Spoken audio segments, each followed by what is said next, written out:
And now our final panel of the day is entitled Unlocking Pilot and Demonstration Partnerships, a critical step to accelerating commercialization and deployment. And it will be moderated by the effervescent Sean Garvey, founder and CEO of Momentum. Sean, if you would please join me on the stage to introduce yourself, frame the discussion, and introduce our terrific group of panelists, I'd really appreciate it. Hello, Sean.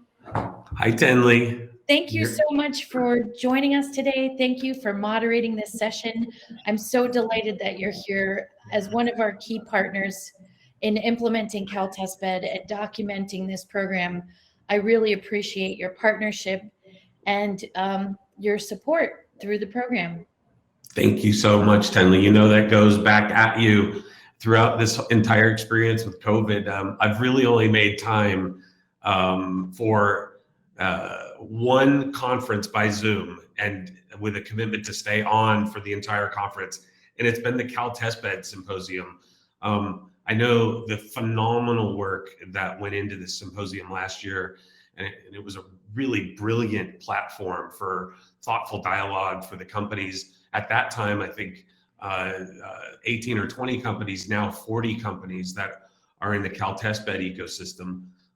So I'll try my best to be effervescent, and myself, Sean Garvey. I'm the CEO of Momentum. Momentum assists companies in the design, development, and deployment of advanced energy, transportation, and grid technologies. We've done about $6 billion in technology demonstration projects all around the United States. And we have three of our partners here today representing Volvo, Port of Los Angeles, and Schneider Electric. I'm going to introduce them in one moment. I do want to say, in addition, Tenley, to thanking you, I want to thank the California Energy Commission, and I know that you have already acknowledged them, but I want to as well.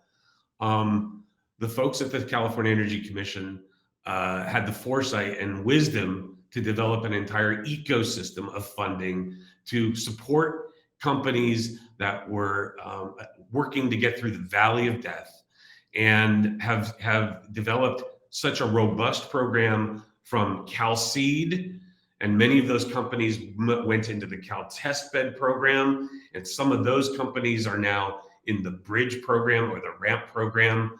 Of course, the Bridge application is due December 16th, I believe, with $50 million available in it.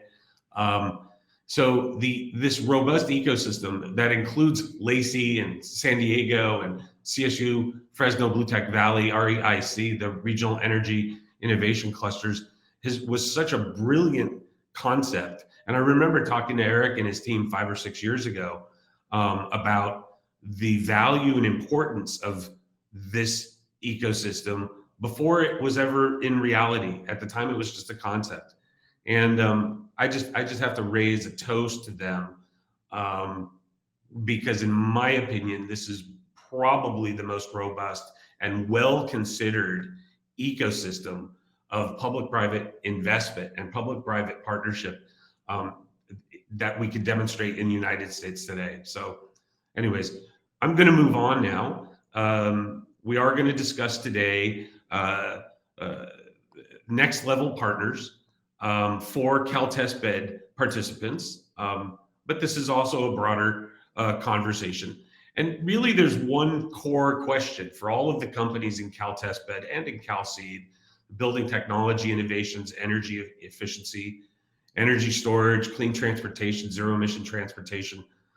There's an important question for CalTestBed participants, and it's really summed up very simply as: how can a small business partner, an innovation company partner with strategic corporate or agencies for pilot and demonstration opportunities as they're emerging from the CalTestBed program? And so we have a number of framing questions that we'll get into, but that's really the core question. And so if you're on the call and wondering what is the value of the next 45 minutes, you will have a much better understanding of what the pathway is to developing and acquiring a partnership with a major corporate or agency partner that is seeking to demonstrate or pilot your type of technology. So I'm going to introduce in this order, Greg Morasco from Schneider Electric, and then Tim DeMoss from Port of Los Angeles, and Aravind Kailas from Volvo. And they can just introduce themselves in order. Thanks, Sean. I'll kick it off. Greg Morasco from Schneider Electric, and I'm vice president with the company, and I get involved with a couple of different things. Number one, microgrids, which is a perfect scenario for this aspect, and also on strategic customer side. So if those of you that aren't familiar with Schneider Electric, our real mission is to be the digital partner for sustainability and efficiency. And this really revolves around our focus on being the most local and global of companies. And it really ties into this symposium in that key requirements of California in terms of leading the charge in terms of clean energy. Our activities are multiple, but in terms of microgrids, it's a key market for us, and the entrepreneurship is obviously evident within this session here, and utilizing and partnering with the folks that are involved with that activity. So looking forward to talking about how we partner, how significant that is, and the needs of working with this team. So thank you, Sean. Thanks. Tim DeMoss, Port of Los Angeles. Thanks, Sean.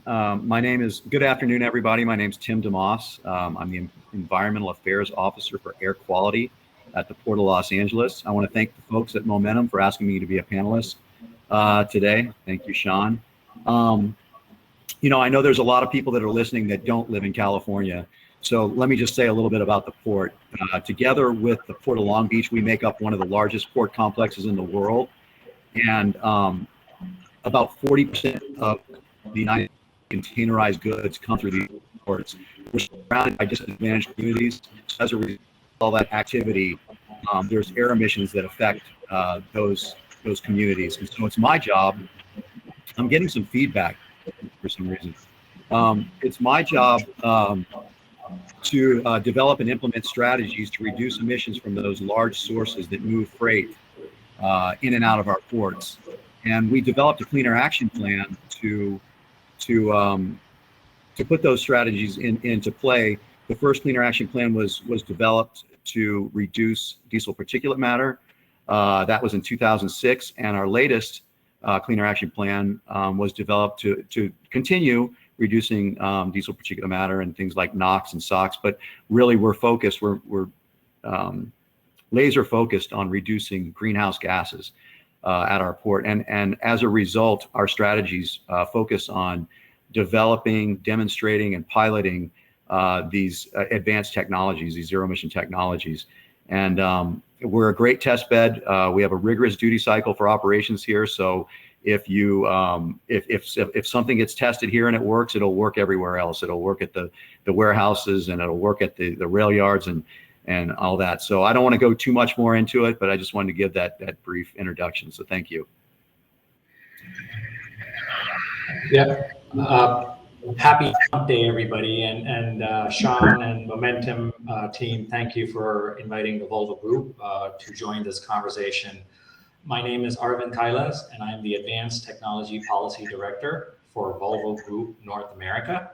I handle our policy positions and government affairs when it concerns advanced technologies for our entire product portfolio. That includes electromobility. A little bit about the Volvo Group. We are a global company with focus on transport and infrastructure solutions. We offer heavy-duty, medium-duty, and heavy-duty trucks, transit and coach buses, and then power solutions for marine and industrial applications and construction equipment. So we play in a variety of different applications, mainly in the commercial trucking, commercial vehicle space, broadly speaking, and in the industrial and marine applications. So with that, I'll hand it back to Sean and look forward to the conversation. Thank you. Great. Thank you, Arvind. Tim, I want to start off with you and your organization, the Port of Los Angeles, may have one of the best, certainly one of the first, truly advanced partnership programs for evaluating early stage pre-commercial technologies particularly in the port and freight space. Can you go into some detail about what that program looks like, and maybe discuss a bit how does the port evaluate the types of technologies and companies that it might partner with in those programs? So there's a few ways to get to the get with the port to do certain types of advanced technology projects. The first way is just to contact us informally. We're always happy to jump on a Zoom meeting like this and talk to whoever is contacting us and let them know if what they are proposing would work here or where they might go instead and what type of partners they might find. So we've got that informally. And then formally, we have our technology advancement program that you mentioned. And when I say we, I definitely want to include the Port of Long Beach in this, because the two ports work together jointly on our technology advancement program. We are looking for technologies that reduce emissions from the 5 major sources. I don't think I mentioned those in my intro. The 5 major sources that move freight in and out of the ports: the ships, the trucks, the trains, the cargo handling equipment, and the harbor craft.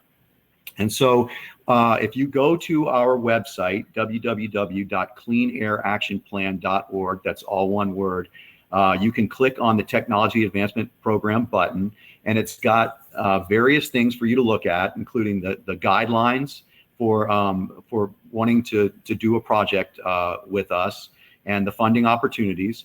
It'll talk about some of the projects that are already in demonstration, and it'll give annual reports. And you can take a look at those annual reports, and you can see all of the different projects that we've done, how much money we've put towards those projects, and where those projects are, and whether they were successful or what we learned from those projects. So we do ask that when people come to us that they have project partners, but we work with them. If somebody comes to us informally and says, hey, we're interested in doing this, we might tell them, you might want to go talk to these terminal operators, you might want to go talk to this OEM or these OEMs, I should say, and then come back to us with some type of proposal.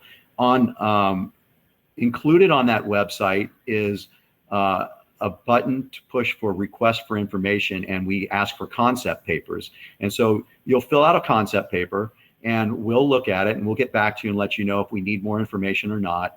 And then that information goes in front of what we call our Technology Advancement Program Advisory Committee. And that advisory committee is made up of the 2 ports. It's made up of the regulatory agencies, including the CEC, who I know is part of this CalTest bed symposium. We're very happy to work with our regulatory agency partners, typically CEC, CARB, or I should say California Energy Commission, California Air Resources Board, and Air Quality Management District. So there are experts from each one of those agencies, as well as EPA, on the Technology Advancement Program Advisory Committee, and we all look at those, and we advise whether or not we should put money towards this project and whether it should go forward. I should also say that not only do we ask that you come to us with a project partner, but also we ask for cost share of about 50%. It doesn't have to be all in cash. 10% needs to be in cash, and the rest can be in-kind services. But we have to date worked on, I want to say, at least 50 different projects, and we've put about $50 million between the 2 ports into that program. Well, Tim, I know firsthand experience how robust and effective that program is, and how many of the projects that you initially demonstrated or piloted at the Port of Los Angeles or Port of Long Beach ended up becoming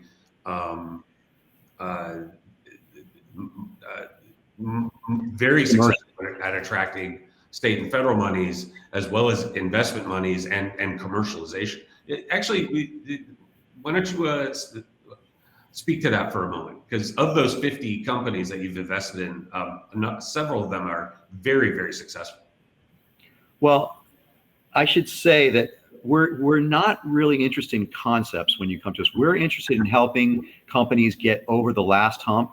We want them to get certified without either the California Air Resources Board or the Environmental Protection Agency, because if they do get certified, then we can use their products or their equipment at our port. And we put together emissions inventories every year, and we have to know exactly what these different technologies are certified at so that we can figure out the emissions and put them into our emissions inventory. So that's really important. But I should say that there's been several technologies that have been successful as a result of coming through to us. One of the most successful is the hybrid gantry crane, and what it does is it takes a regular gantry crane that runs on diesel fuel, but it adds a battery pack to it, and so you downsize the engine on that particular crane, and you get phenomenal results with air quality.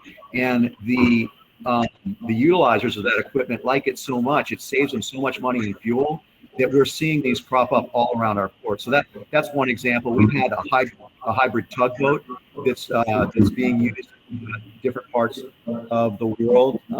We're using anti-idling devices on some of our yard tractors right now. That's a demonstration that they're using those all throughout over the world as well, and they're being tested here, and we can imagine them being used on this type of equipment, not only at our port, but certainly at other ports around the world.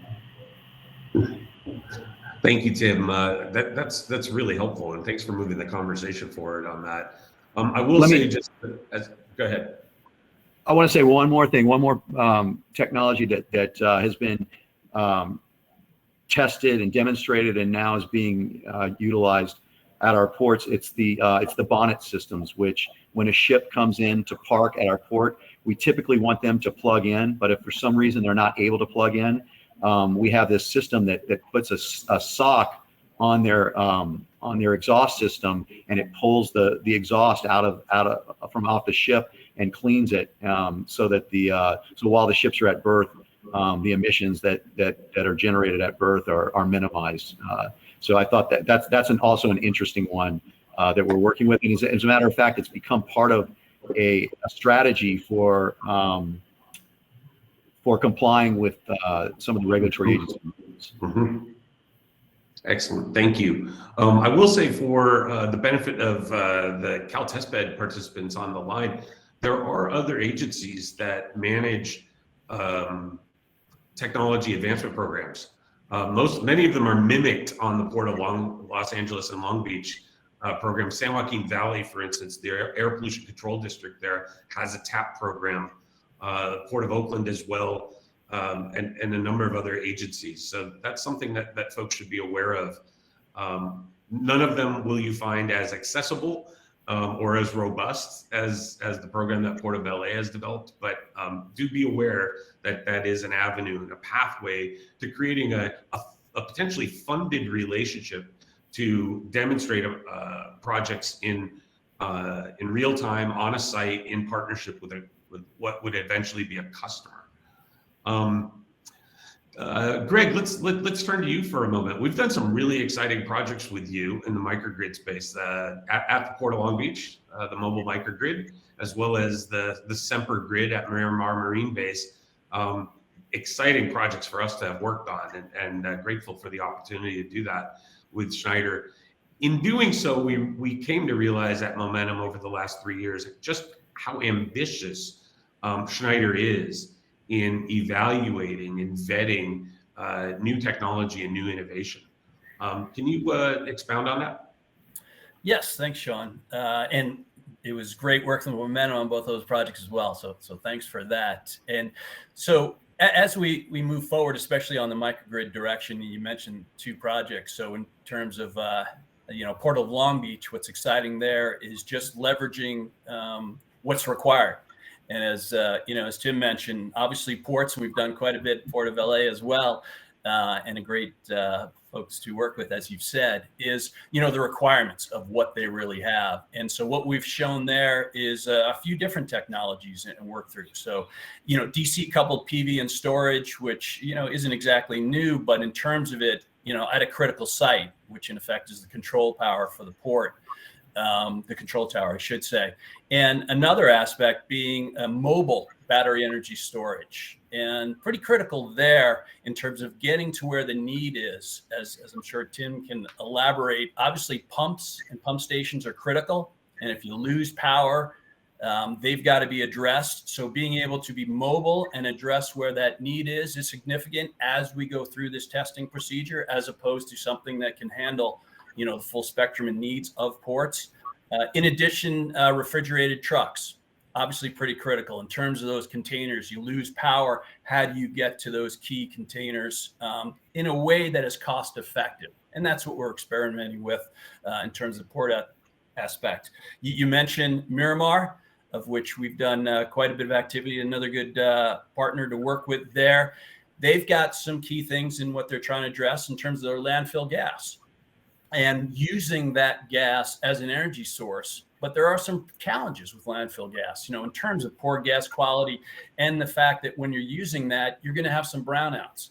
So how do you leverage battery energy storage to offset those outages? So again, as things develop, as microgrids continue to develop and grow, there's key technologies that, we'd love to partner with, we'd love to work with to address that. Because first and foremost, as much as sustainability and resiliency are keys as to why people move forward with microgrids, cost is going to be a key factor, and making sure we manage the cost in a way that's efficient for all and that works. That's going to help move the deployment and the activity of microgrids. And again, any new technology, any partnerships that we can work with to further help that is really going to drive that. Well, let's go one step further on that. What would that look like? How would a company, say there's a company in the Cal Testbed ecosystem that could represent a dramatic enhancement or breakthrough as integrated with the already existing product set at Schneider Electric?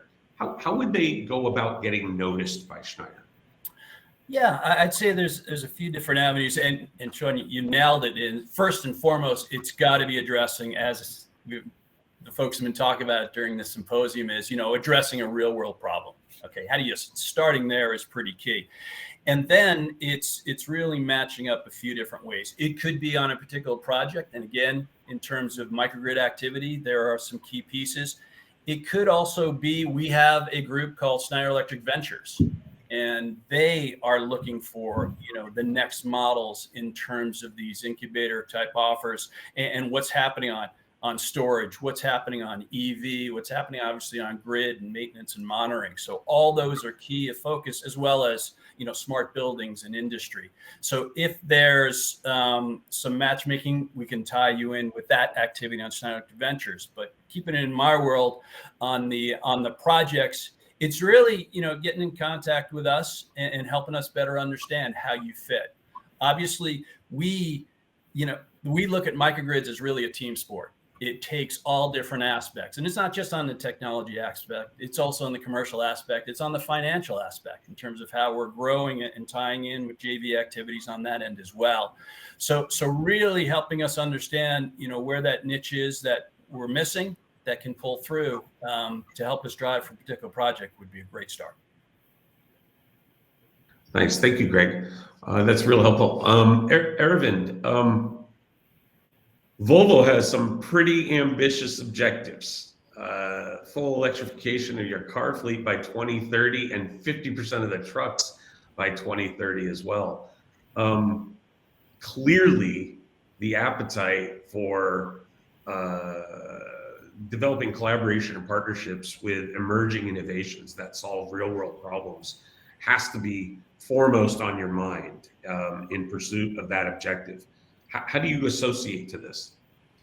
Yeah, thanks for that question. And I have to agree with a lot of what Tim and even Greg said. I mean, it's just we have realized that we're not going to be able to do this by ourselves.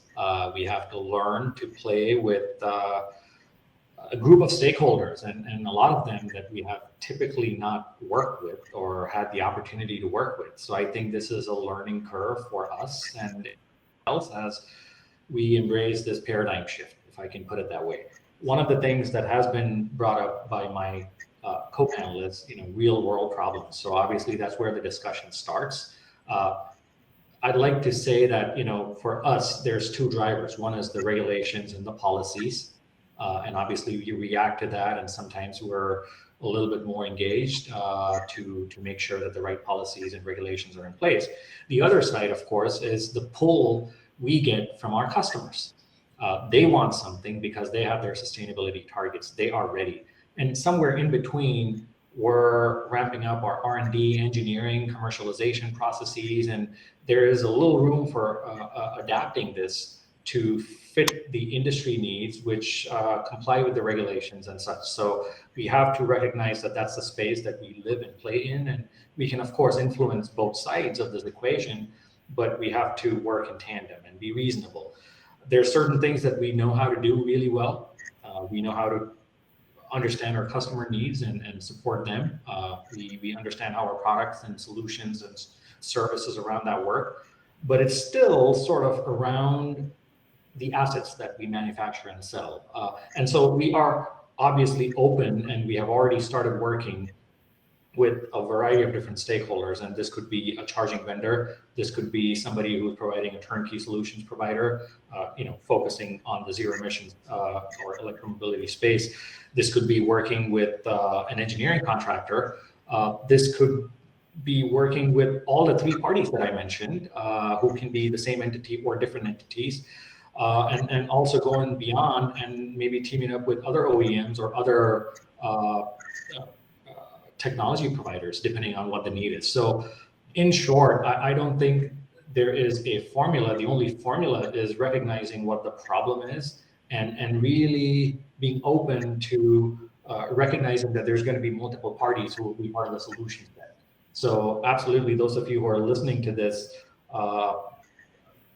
use me as your point of contact, entry point into the Volvo Group. And we also have an innovation team that focuses on leading edge. We have R&D teams that focus on things that are maybe 10 years out in the future. We have teams that are focusing on getting things out within the next 2 to 5 years. We call that commercialization initiatives. And there are certain technologies, as we all can agree, that are ready for commercialization. And there's certain parts of the systems that obviously can be improved, and there's room to do more engineering or R&D. So we have these teams. We also have a financial arm and a venture arm. So they're looking at things that are really like moonshot ideas and things where we can maybe make investments and such. So there's a wide variety of opportunities to collaborate. But I think we have realized, I want to say the hard way, but that would be a bad joke, but we have realized that we have to play with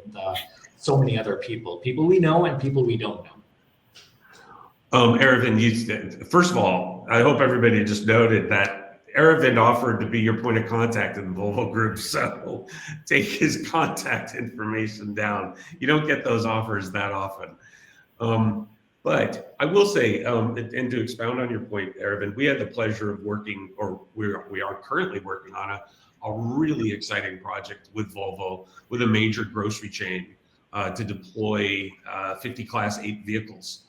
And in the process of developing the project with initially Volvo and then gradually a larger group of folks, vendors and subcontractors, designers, architects, engineers, we identified, even in that 12-week process, 4 or 5 major needs, missing technologies in data collection, data aggregation, the ability of a truck to talk to the electric TRU.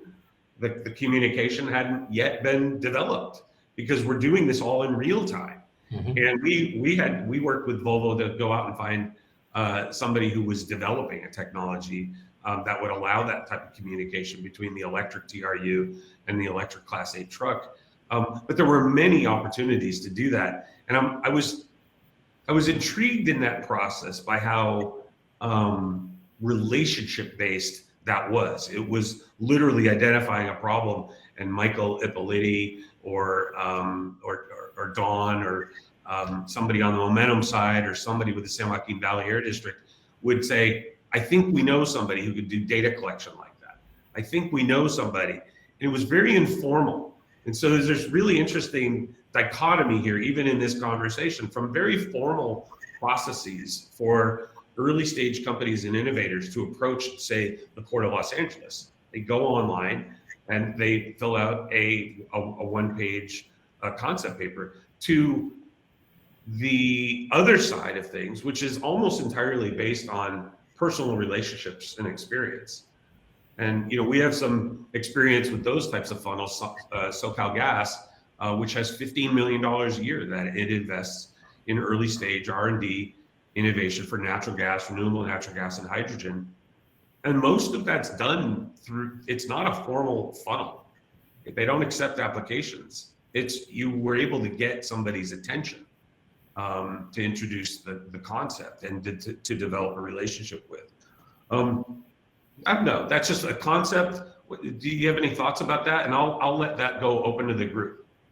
Yeah, thanks for that very pertinent remark, Sean. And you said 12 weeks, but it kind of seemed like a 6-month process. So I think the workload was intense, and I know you guys carry the water here. But one of the things that we're constantly doing is making connections, and that's why I threw my email into the mailbox. There's things that I know. Even though I'm in the policy space and part of our government affairs team, previously I was responsible for building out partnerships to support our R&D projects and innovation projects. So, history always follows you, right? So I've realized that there's things that I'm going to learn along the way and connections that I make for my company, for the industry, but there's a whole lot of things that I don't know. And as we all know, things are evolving way faster than we can actually stay abreast of. So in this space of e-mobility, right, the vendors or the service providers or the other value chain players that we still haven't identified, but people are, identifying those niche areas. So I think my point really is you have to keep an open mind, and the more we know about who can offer what, you have an opportunity to bring those people on board when these initiatives come up. Again, when you're looking at public agencies, they have a very big responsibility, and they're answerable to the citizens of that area, and that's what dictates what they have to do, not to serve an OEM or a particular entity, but to serve the greater region. So we have to respect that, and that's where understanding what their needs are, what is the need of the hour, and bringing a coalition that can solve that problem, that unique problem, and helping the agency, helping the people. I think having that mindset goes a long way. So we're constantly doing that, and we've had great traction in terms of building out a pipeline of projects with very many different partners, and both from the private and public sector. Mm-hmm. Greg, Tim, you want to expound on that as well?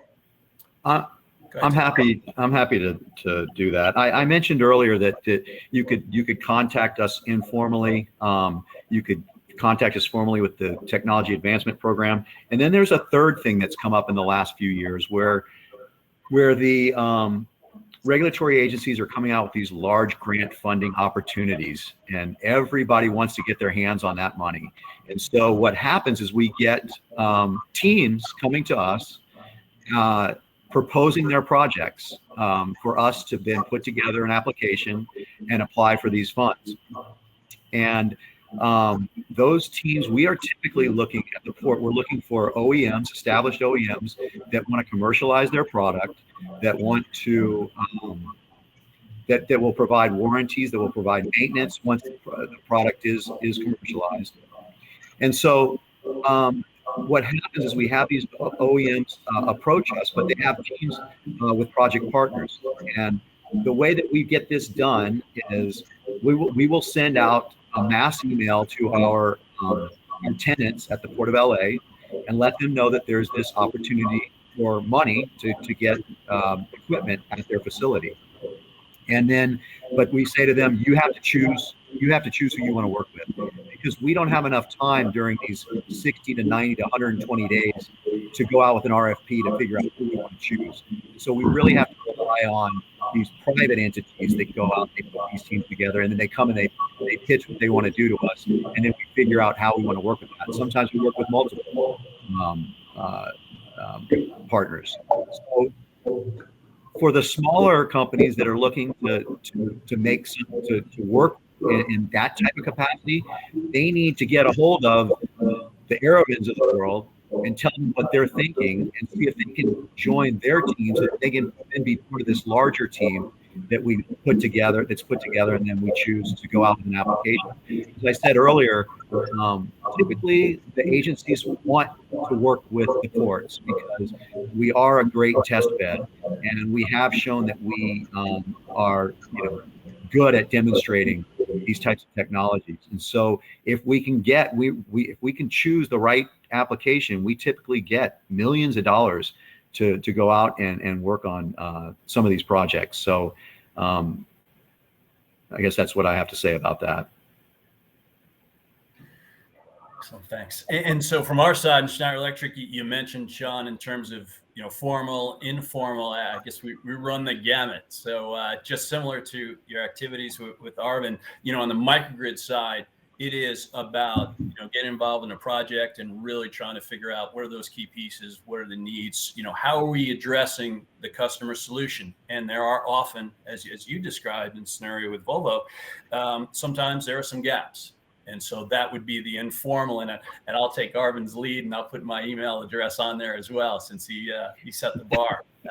On the formal side, I mentioned SE Schneider Electric Ventures. That obviously more formal in terms of more rigorous discussions, opportunities based on it being within those activities that I mentioned, and seeing how they want to invest, how they'd want to be involved and go through. So we kind of, can handle it from all different sides. Again, I'm just talking on the microgrid side. Obviously, we deal with multiple segments and activities across the spectrum in terms of C&I as well as residential. So there'd be other groups within Schneider Electric that, again, will have some gaps. And that's the constant activity is, it's between make, buy, and partner. For the most part, we partner. So, leveraging the capabilities that you all are working on would be something we'd be very interested in. So.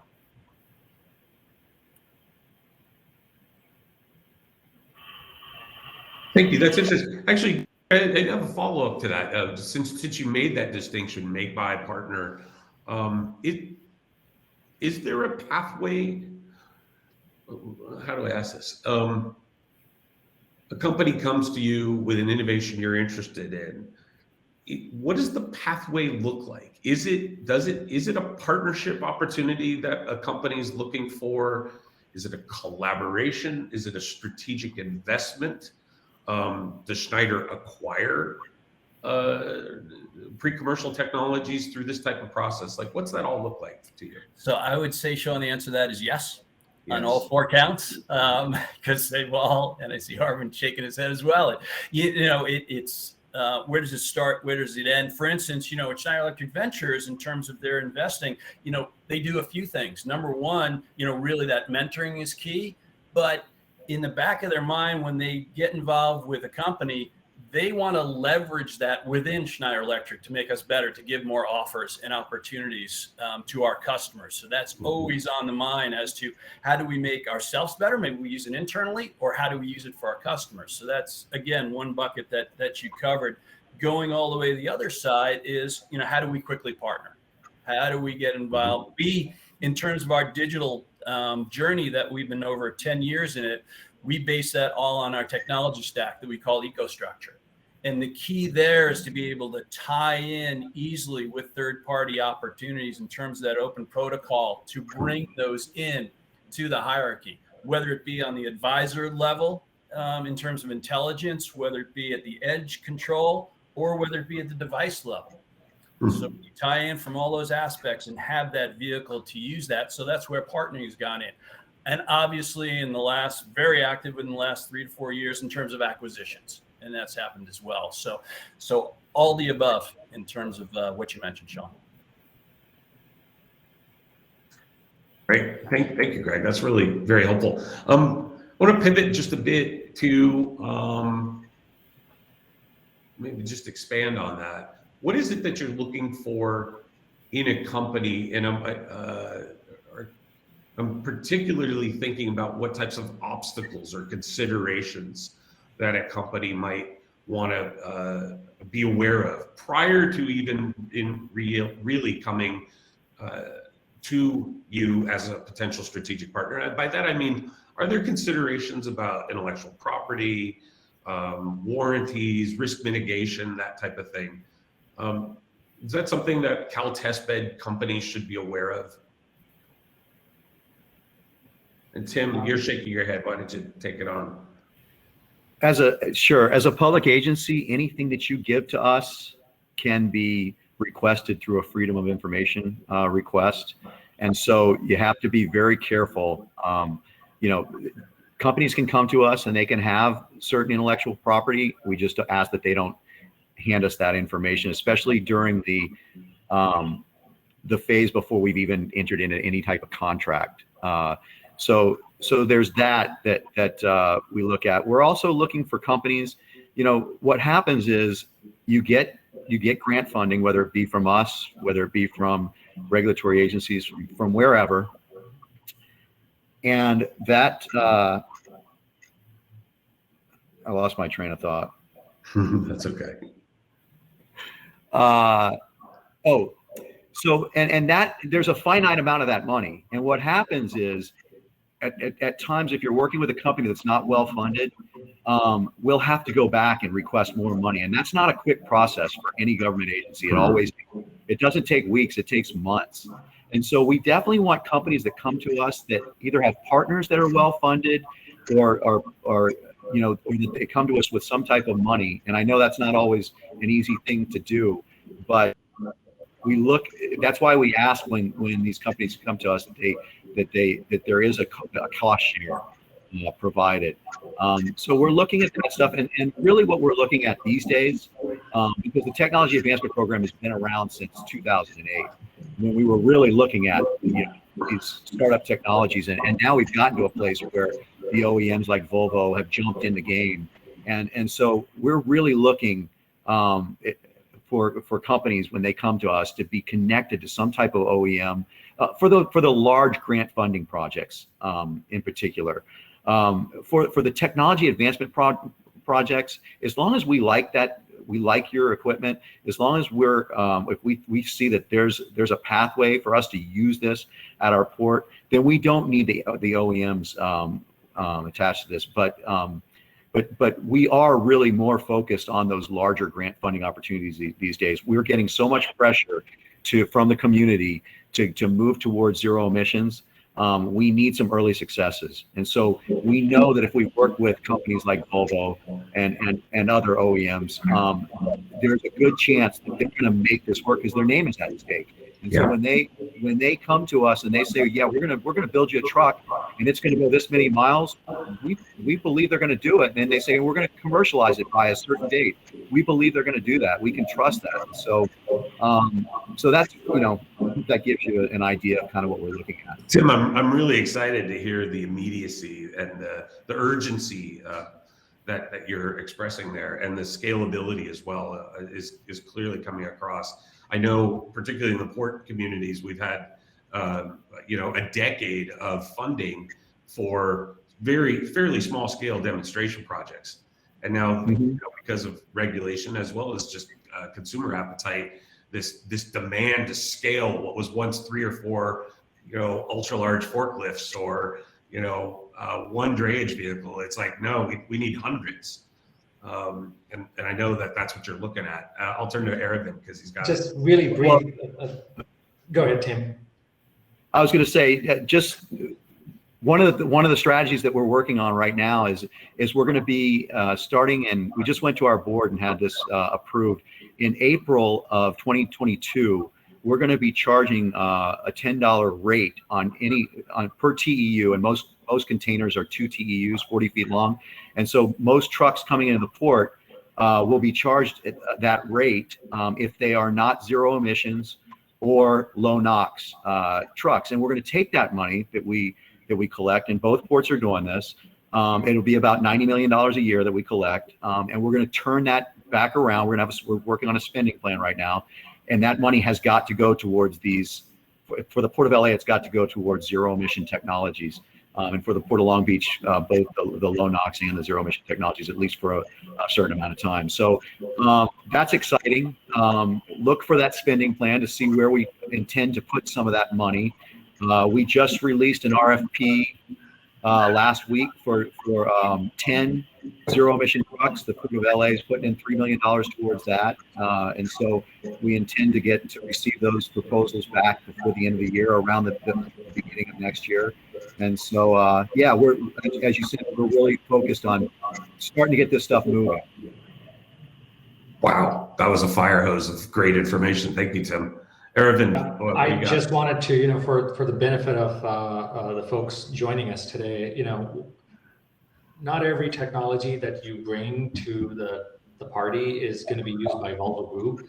When we design technologies, we always think about our end user. So think of the fleets or the dealerships, or people who work for the fleets or who are fleets customers, and so on and so forth. So I guess the one thing that I would say is real world problems, but also thinking how your solutions could be easily used by somebody who is not going to be the one developing it or is aware of the technology. So that is something that at least I look for, and the people that I work with look for, just the simplicity of the solution and how easily it can sort of be adapted and integrated with the larger solution set.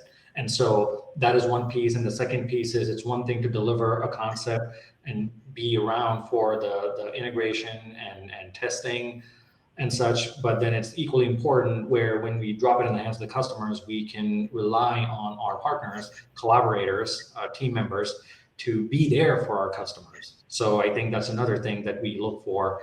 It's one thing to have a sexy idea, but it's a totally different thing to make sure that it is running when it's supposed to run for the customer. Yeah, I like that. Thank you, Aravind.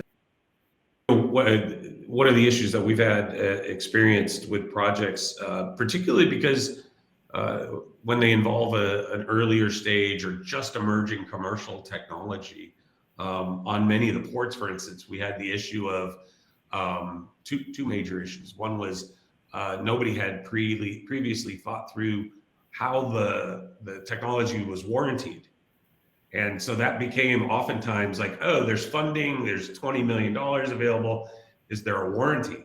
And then now that's a requirement of most funding programs, is that the warranty is baked in. But for any of the participants on the call, understanding how you're relating to the idea of warranty and mitigating risk for what is essentially your customer in this case, really needs to be thought through, and it's best to do so prior to being embedded in the project and looking to execute, because it can become an issue.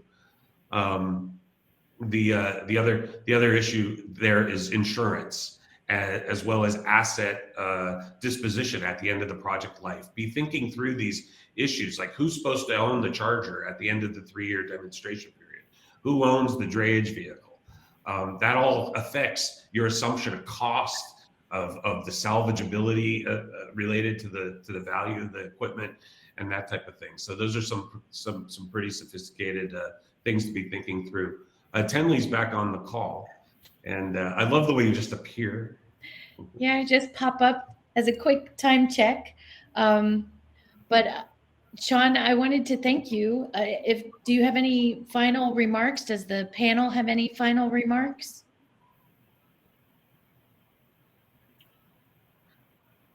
I will. Don't be shy, reach out. Yeah, and I would just say, I put my name on there, and I'm happy to receive an email from you. The easiest way to get a hold of us, though, is to go to that cleaneractionplan.org, which was put up here in the chat box. And there's a process for contacting us, because what happens is you'll tell us what your concept is, and you'll talk to one of our expert consultants, and then our expert consultants get a hold of us, and we set up those meetings to discuss what you want to do. So either way, but I just wanted to throw that out there. Yeah, and a good point. And to that point, sometimes coming through LinkedIn might be a little easier than just flooding in with emails. So. Well, I want to thank all three of you for your availability. I also want to note, I know Anna's on this call, who's supporting the CalTestBed program for Momentum as well. You've got 3 new next level partners here.